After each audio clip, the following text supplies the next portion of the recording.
সকাল ৬টা বাজে বাইরে সারাদিনে ভাড়া মারলাম মাত্র ৩০০ টাকা, মানে সারাদিনে ভাড়া মারলাম ৩০০ টাকা ৬টা বাজে বাইরে। এই সময় অন্যান্য দিন ৩,২৫০ নর্মালি, আর এখন ভাড়াই মারলাম হাই বলে ৩০০ টাকা। গ্যাস লইলে টাকা থাকবো না, এক টাকা মালিকের জমা দুম করতে নয়, এই টেনশনে আছে। কোনো মানুষই নাই রাস্তায়, আতঙ্ক করতে সব মানুষ বাড়ি দিচ্ছে না। যেন একটা ঝামেলা হয়ে গেলে, অর্থাৎ বা একটা দামি গাড়ি, একটা গাড়ির দাম ২৭-২৬ লাখ টাকা, একটা সম্পদের গায়ে যদি আঘাত করে যায়, এই জন্য মানুষ চোখ কান মানে খোলা রাখতে হয়।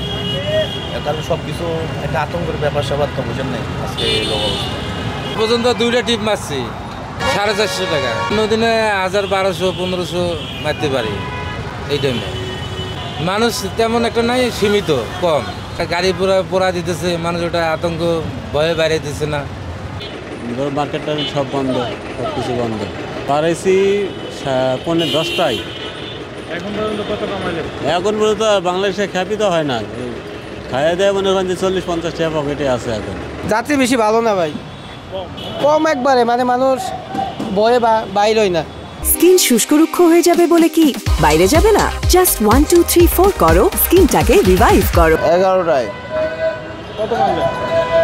মারছি 100 টাকা, 120 টাকা মারছি এই পর্যন্ত। 1400-1500 টাকা তো এনাম থাকতো। বেড়েছি, মালিকে কইছে বাইরে লাগবো গাড়ি লইয়া, বাইরে এলাম, মানুষ কী করি, পরের চাকরি করি না,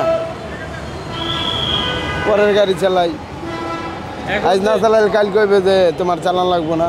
এই বেরোইছি সকাল 7টায়, 700 টাকার মতো মারছে। এই টাইমে 1200-1500 টাকা হয়ে যায় ইনশাল্লাহ। মনে হয় আওয়ামী লীগের কোনো একটা মানে গ্যাঞ্জাম হবে, এই কারণে হয়তো মানুষ ভয়ে ঘর থেকে বেরোচ্ছে না, কম বেরোচ্ছে। তুলনামূলকভাবে রাস্তা অনেক ফাঁকা, পুরো ঢাকা শহরই ফাঁকা। গতকালকেও ফাঁকা ছিল, আজকেও ফাঁকা। অ্যাকচুয়ালি আমাদের যারা পেশাজীবী, যারা কর্ম করে খায়, তাদের জন্য আসলেই এটা একটা হুমকি স্বরূপ। কারণ আমাদের সবারই পরিবার আছে, আমাদের তো আর সরকারি চাকরি নাই যে বেতন আসবে, ছুটি ছাটা আছে। আমাদের প্রতিদিন কাজ করতে হয়, ঈদের দিনও কাজ করতে হয়। কাজ করে যা পাই তাই দিয়ে সংসার চলে।